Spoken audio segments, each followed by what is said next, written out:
And that's what the Footprints Radio Talk Show is about. Somebody must be listening and say, who is speaking? I am your regular host, Oscar Bimpong, always in the driving seat, taking you to your destination of success.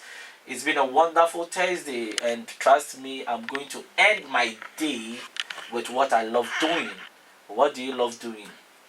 What is the thing that you are so passionate about that whenever you start doing it, it gives you that joy?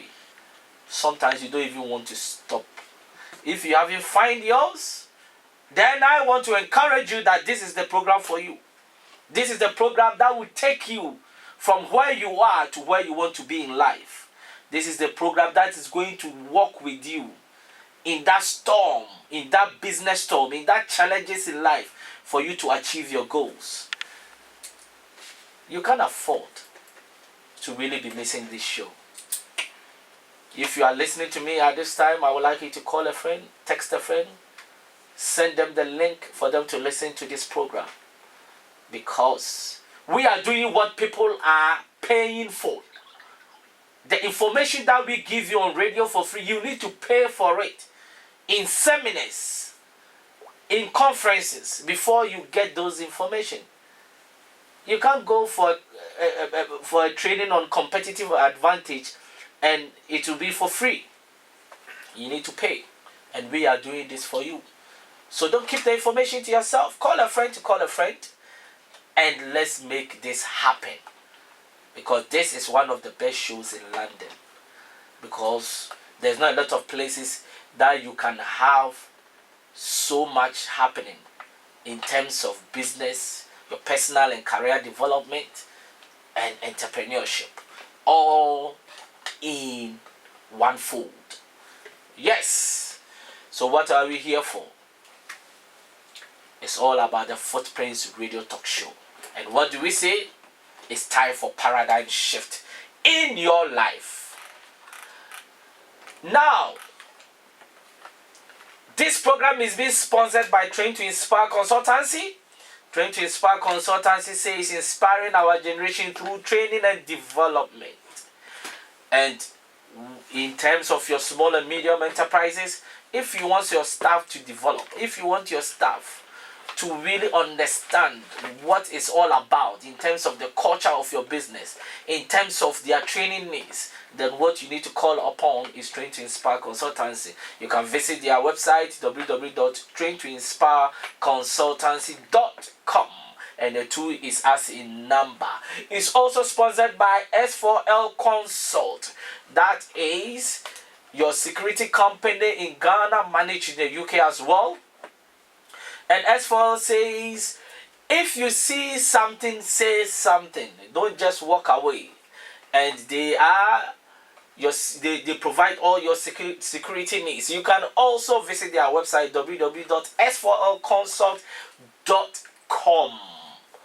Yes, we are also looking for more sponsors for this show. We are doing an offer that we will look after you if you want to sponsor on this show. Trust me, the listenership of this show is increasing by the day. We are going to give you a platform for you to showcase your product and services to our listeners and to the world at large. And there is a lot that I cannot say here, that when you call to see us, we are going to give you a good offer. So advertise on the Footprint Radio Talk Show, and we will do the rest in terms of making it happening. That sales, whatever is the aim that you are advertising, to be achieved. Now, this program is being picked by Early FM in London, and also by ZAR Radio in the northern part of Ghana on Fridays between 3 to 4 p.m. But Early FM in the UK is being picked live. Yes, so you can just search Early FM on TuneIn and listen to this program live. There are other radio stations we're speaking to come on board as well. Now you ask me, why are we here? Why are we here? It's another Thursday. We are here to inspire you, to take you to the next level of your life. I have got a gentleman here.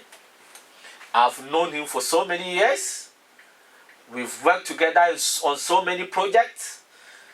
And his passion and his drive for personal development and for organization is beyond measure. When it comes to business, in terms of understanding what it entails in business, he cannot go wrong. And who is this person that I'm talking about? He is the CEO of the Pitagelic Group of companies, and he is also he does high performance, provides high performance organizational coaches in business. He is in the person of Peter Gellick. Please welcome to the Footprints Radio Talk Show, and you are live on Star Radio UK. Welcome. It's been a long time. Absolutely, it's been quite a few months, but I'm always grateful to be here, and I love that show, and I think we've got a lot of things to share with the audience. A lot of valuable things, added value, the audience can use and put straight into practice. That's the focus of what we do today. You've been traveling too much. Yeah, I've been traveling quite a bit really. I've been traveling to Germany, I've been traveling to part of the UK, then Switzerland, Austria, and yeah, all over. All in the name of business. All in the name of business, absolutely. Yeah. That's a good life, isn't it? Yes, I think I always say the best thing that can happen to you in life is to do what you love doing and getting paid. Absolutely, absolutely. And I'm passionate. I've done a lot of research in terms of the high performance, and I think this is the next level of what this show is also about. It's about helping organizations and helping people to go up to the next level. And I think it should be very inspiring and great information, and if people can use it, then it's even better. What I would like to tell our listeners is tighten your seatbelt, because he is in the driving seat. So the amount of mileage is going to go, I don't know yet, but I can see the fireworks in his belly at the moment. Now we always start with the inspirational quote of the day, and today's inspirational quote of the day is by Brian Chesky. And what did he say? He says, a company's culture is the foundation for future innovation. An entrepreneur's job is to build the foundation. Do you agree with that? Absolutely. What generally happens is that you have the founder of any organization, he or she builds the culture. The issue with what organizations have though is that culture hardly changes. And this is a big issue for what people have with the products, with the services, how they engage with clients, and so on. But most of it is also in terms of change. Well, it does change, though I have to revise myself, it does change a little bit, because what happens in the beginning is of any organization, means anything goes, yeah, because you need to make money, revenue, profits somehow. And if you're not adaptable, you fall down the wayside anyway. So what happens is once an organization finds his foothold, then after some time processes and procedures will come in. That means the entrepreneurs who started the organization, who are very flexible, innovative, because you mentioned innovation before, very, very important. It just goes down by the wayside because we need to have processes. We need to have certain systems in place. And yeah, because I was going to come to that. How do you build a culture? Good question. I mean, a culture is what people see how things work in an organization. And how to build a general organizational culture is what you see in many, many organizations. Can you give us a typical example? Well, a typical example is that perhaps you, Oscar, start an organization, yeah, which you already have. You then later on, you have products and services you provide to others, to your customers. And then what happens is you grow, yeah? You get your first employee in, you get your second, third, fourth, fifth, then later on you need your systems and your processors and so on, technology to help you with that. And then there's a point, and what happens in most organizations is that they change to become more revenue focused, because they need to, like yourself, you need to move to other premises perhaps, which you have higher fixed costs to pay rent. You have your costs in terms of paying your staff, and you need to make a certain amount of profit every month in order to keep yourself and all the costs and profits. Yeah, but revenue is the motive of starting that business. So why should you now concentrate on it? Yes, revenue is a key element, though it's a side effect, I always say. Because what happens is... How can the key element become a side effect? Yeah, good question. What happens is that entrepreneurs normally start a business because they've got a passion for it. They see a market need for their products or services. Yeah, so they then go out into market and sell it, and market it and sell it, promote it, and so on. And that's all fine, but the shift will come in later on, when I would say that finance people will run the business. Yeah, that means you become from an entrepreneur to become a finance, looking at the figures, looking at the structures and so on. That's part of it, but those focusing on finance, focusing on the short-term gains, on the how long can we get the product going until we need to get to innovate another product. All these kind of things is not the right way. I'll just give you another example. I think you have people like Richard Branson, yeah. You have people like Elton John, and I know that Richard Branson didn't start a company just because he wanted to make money. Well, of course he wanted to make money, but his driver was really about making a difference. Okay. Yeah. So that should be the motive of people that wants to start business. Yes, that's a motive, because they see something of value they maybe don't get from others. Maybe they haven't experienced this themselves. Maybe they think, gosh, I'm really, it's really getting me, because I really want something and I just can't get it anywhere. What do I do with it? I'll just develop it myself. It can't be so difficult. So they develop it themselves, and that's the entrepreneurial focus. So what happens is they don't have any kind of fears or any kind of processes in mind, or they just go out. They are like a little baby, really. They go out and try things. If things work, fine. If the things don't work, then that's also fine. That's good. Does it mean that, is that the reason why people always, for example, get frustrated? Because probably they concentrate on the money, not on the passion to make the difference. Yes, obviously money is very important in order to pay your bills, pay your overheads and so on. But I think, and that's a huge criticism I have with organizations, regardless of whether they're small, medium or large, is that they're run by finance people. Because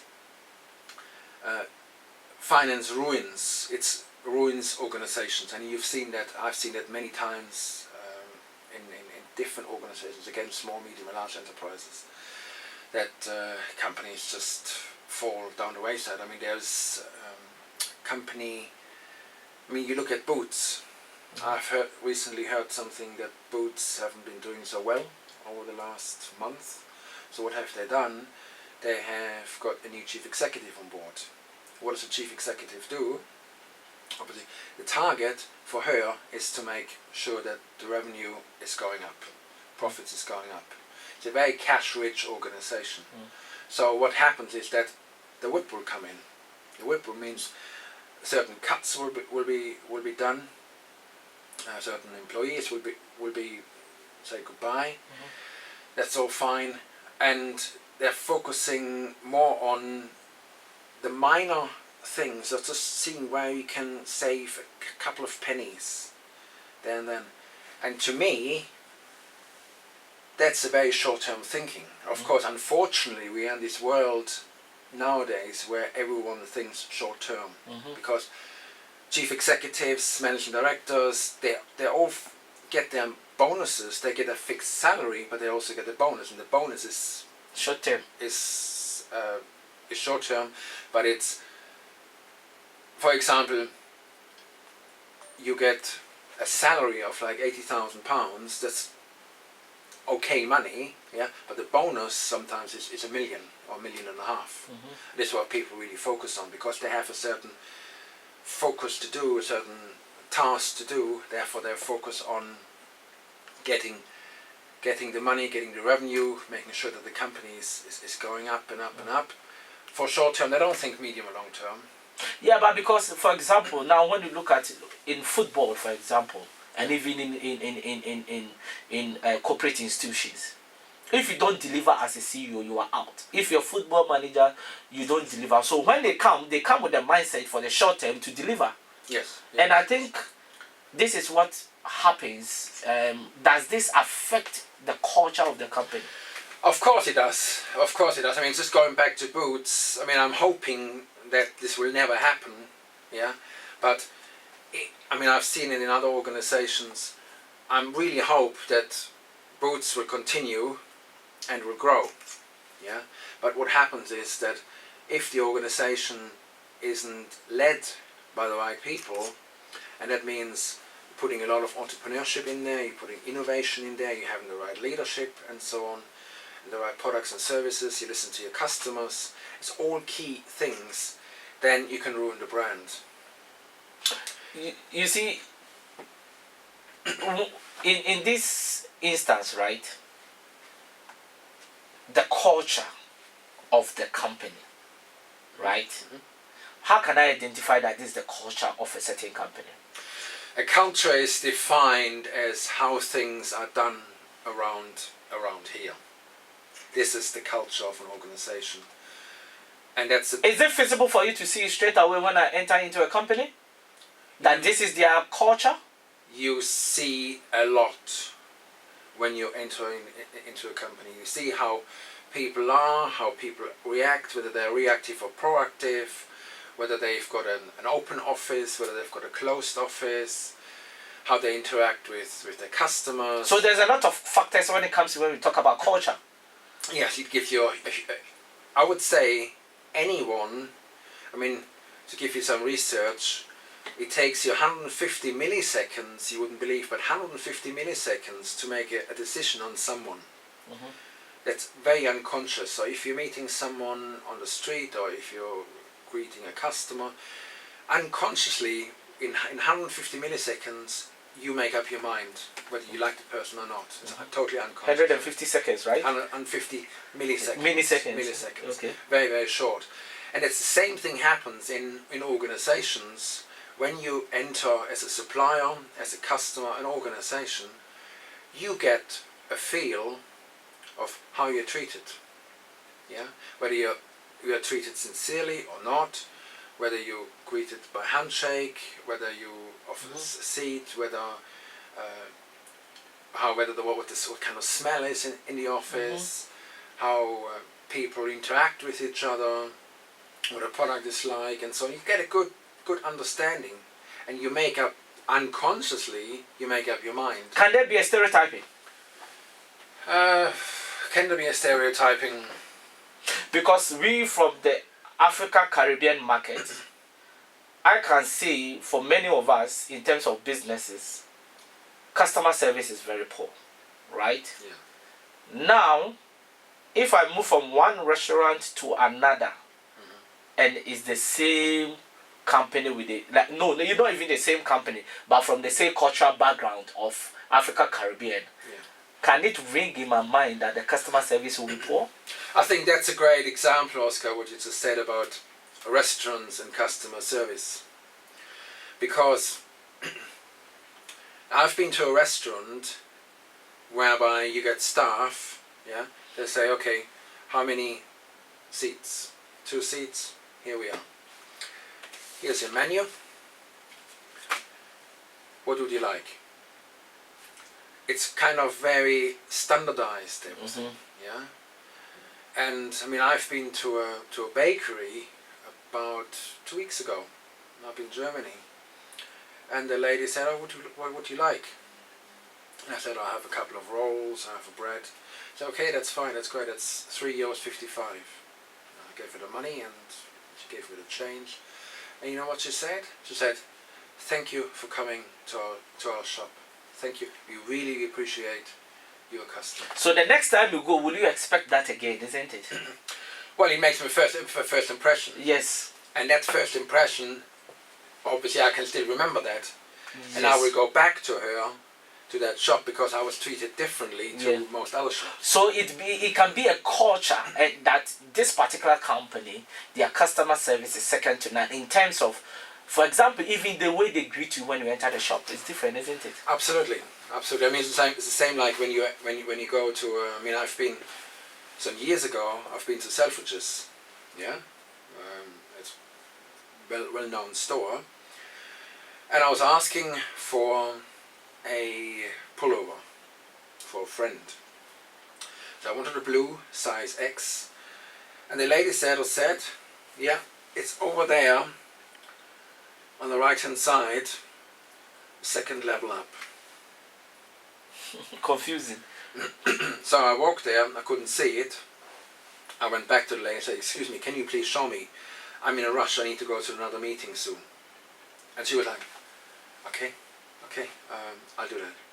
Yeah. Then I went to John Lewis, and I asked the same question, and the lady said, "Come with me, I'll show you." So that's the big difference. Yes. So that's a culture. That's part of the culture. Part of the customer focus culture. Customer centricity. Yeah. Focusing on them. And they focus on, the thing is, if you are, and that kind of relates to high performance and also kind of staff you have. Because if you have staff, you pay peanuts.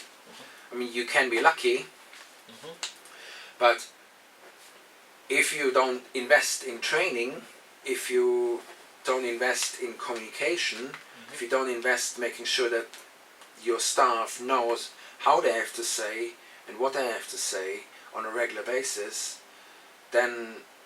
Do we really take note of that?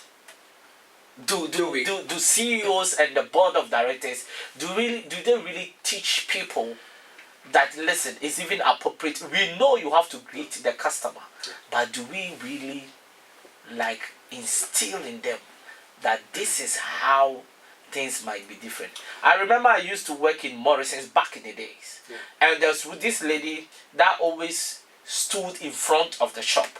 At the time, our shop was going down, and because of sales, so there was a new director coming in, and he made this lady, she was actually an old lady, she made her stand in front of the shop, and what this lady was doing was just greeting greeting customers coming in. And this lady built so much rapport with customers that when they are coming in, when they are leaving, she's the first point of contact. And I really saw the impact the lady was making when she was off.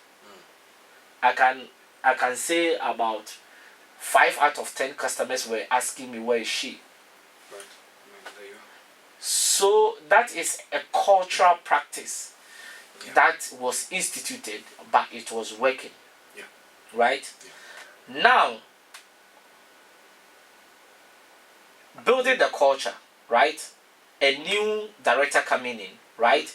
If sales was going down, it means that he has to change the culture, isn't it?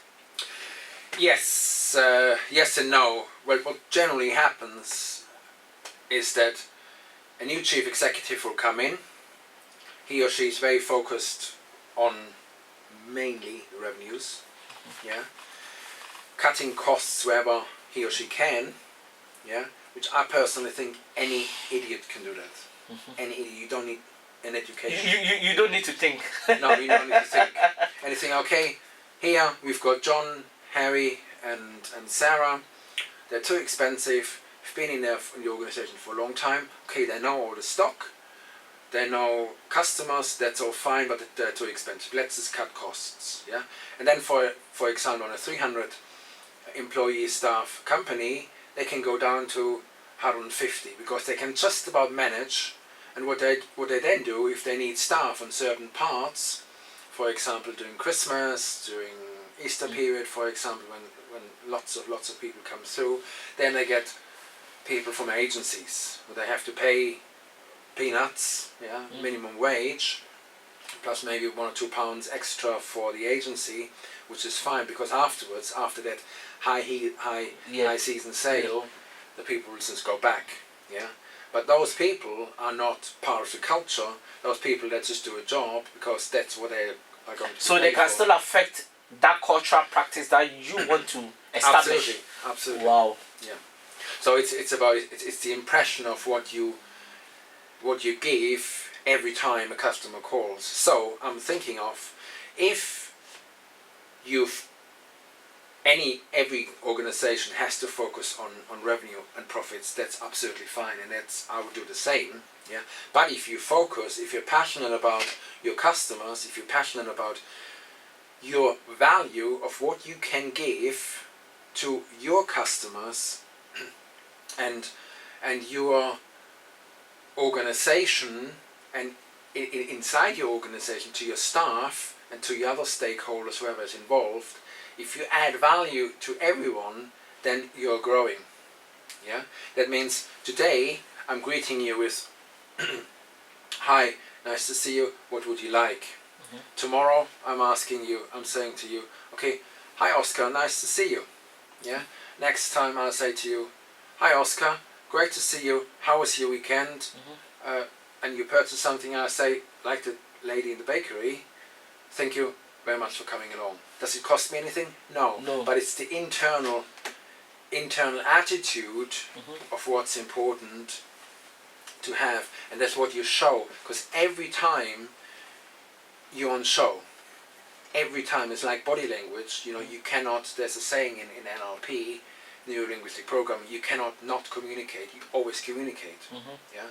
So, and if you're face of a company and you focus on what's important, that means you listen to your customers. I mean, you look at salespeople. Now, I've been training salespeople for the past 15 years. Most of them, they just don't listen to your customers. They have one thing in mind, to sell. And then they wonder why they're not selling. Yeah, because the customer nowadays is much more clever than he or she was, say, 15, 20 years ago. But they've got options these days, isn't it? They have options, of course, but the thing is, the targets, again, the targets are very wrong. Yeah, people have set targets, and I have to sell you something, and half an hour with you, because in the next 2 hours or next 1.5 hours later, I'm with another customer. Yeah, so I might see 3 or 4 or 5 customers in one day, because that's my target. That's what my boss tells me I have to do. Yeah, that's what I do.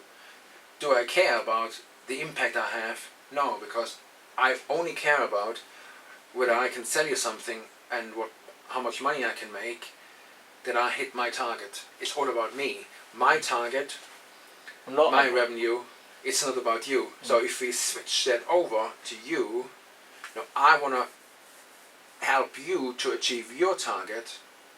Yeah, I want to help you to grow your network, to grow your products. I don't think there's that patience in this our modern time, this 21st century. Yeah. Do we have that patience? I don't think so. No, absolutely no. But that's why we are in a mess like this. What we are. I think it's getting interesting, isn't it? I'm not even looking at the time. My producer is telling me it's time for break. You know. Yes, I'm having a wonderful time. I don't know whether you are listening and you are also having a wonderful time. Listen to me. We're talking strictly business here. We're going to move to personal development and other ways in which you can build a culture for yourself to achieve that your dream. Don't change the dial. Please call a friend to listen to the second segment of the